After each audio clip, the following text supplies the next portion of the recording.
Something different today, viewers, apart from the engine running. I've got a very nice little Sato 19 radial. I'm going to make a collector ring exhaust for it, and I'm going to use bits and pieces that might surprise you. Something that anybody could make with a little bit of workshop skill and knowledge, and you'll find it very effective and very rewarding. I'll show you now some of the pieces on the bench that I'm going to use for making this up. Our first consideration is some flexible tubing. This is a reasonably standard item now in various model supplies and various outlets. You can find it on the internet. Not very hard to buy. I'm not giving you any sizes because it depends on the engine that you're going to make your ring for as to what size you use. But this size that I've selected here is suitable for the ring I'm going to make for the little Sato 19.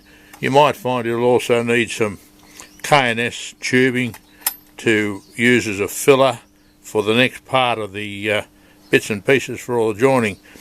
Cutting the tubing, that convoluted tubing, I find is best done with a Dremel, with the Dremel cut-off wheel.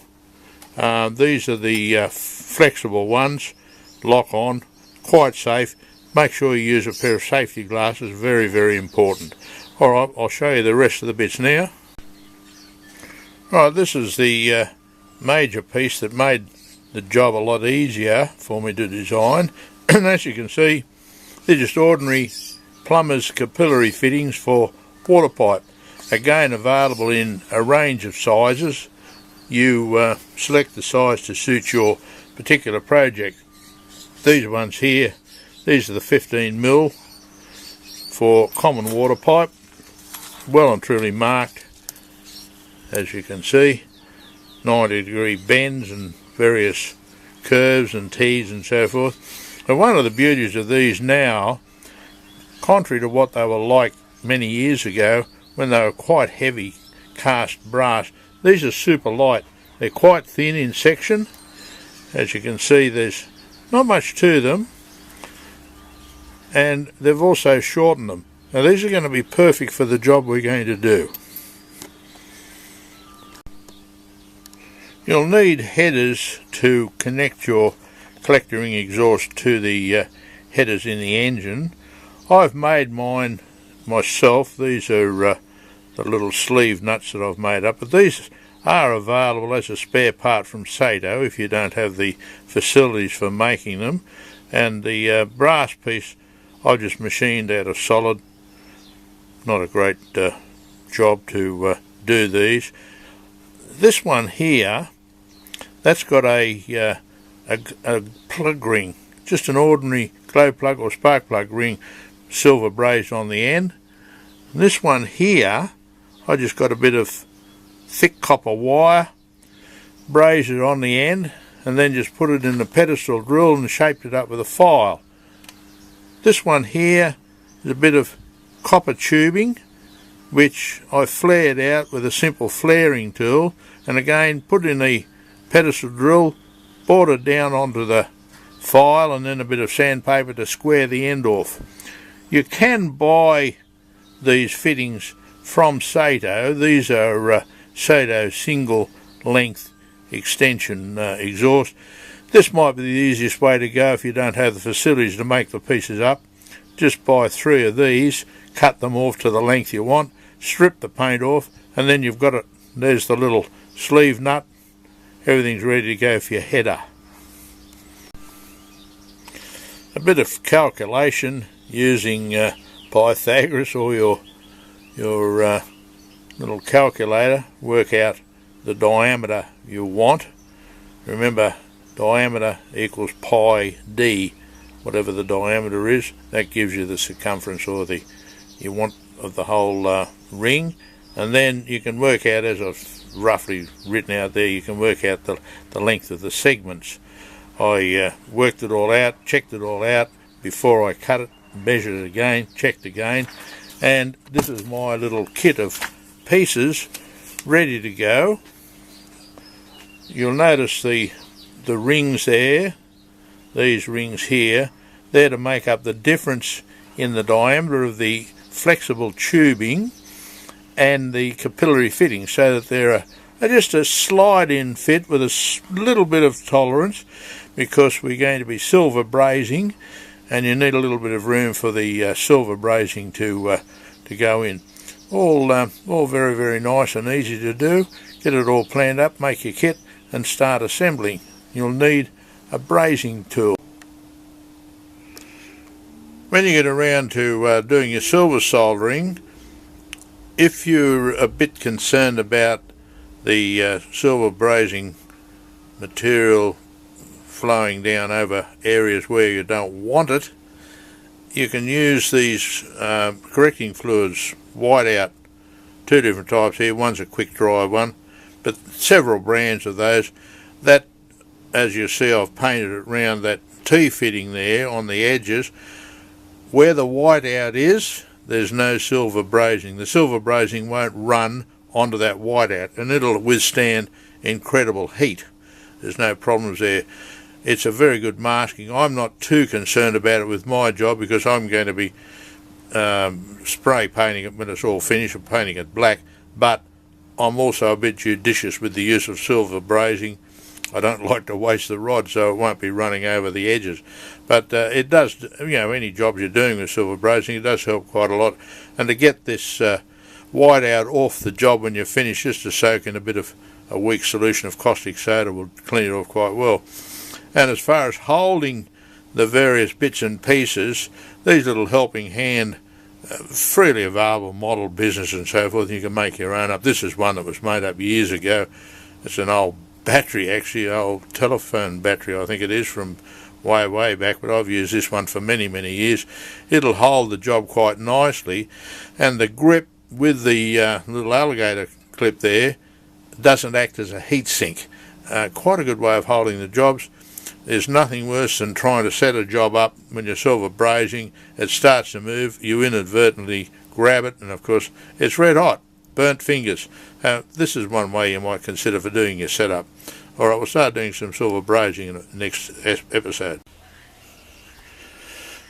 Well, I've brazed up my 3 headers. They're all ready for the rest of the assembly. I'd like you to take note of the wire around the top, just a bit of thin fused wire holding those sleeve nuts up. Just the wire's just bent over the top, because you certainly don't want them sliding down and getting tangled up with the silver brazing. These have been partly cleaned. They'll clean up a lot more later, but they're cleaned up ready for the next silver brazing job, which will be the actual ring sections, all ready to go. So back to the bench. After you've made your T-piece headers, you need to silver braze the flex tube in, which makes up the ring. Now, you've already got a silver braze joint in the T-piece. If you apply too much heat, which you shouldn't do, but to prevent accidents, you've got to isolate or heat sink that joint.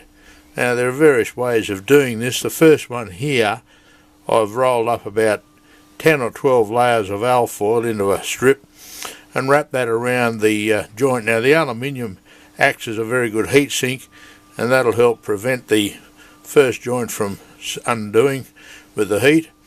The second one here, I've used aluminium wire, just soft aluminium wire, just some that I had on hand.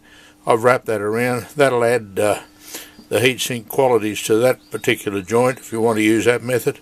And the middle one here, this blue compound, it's actually for that purpose. It's a blue fibrous-y type putty you can get from welding supplies to act as a heat sink. It's mixed with water, it's quite safe, and you just wrap it around like plasticine, heat away, and once you're finished with it, you can put it back in the container and mix it up with water, so it's reusable.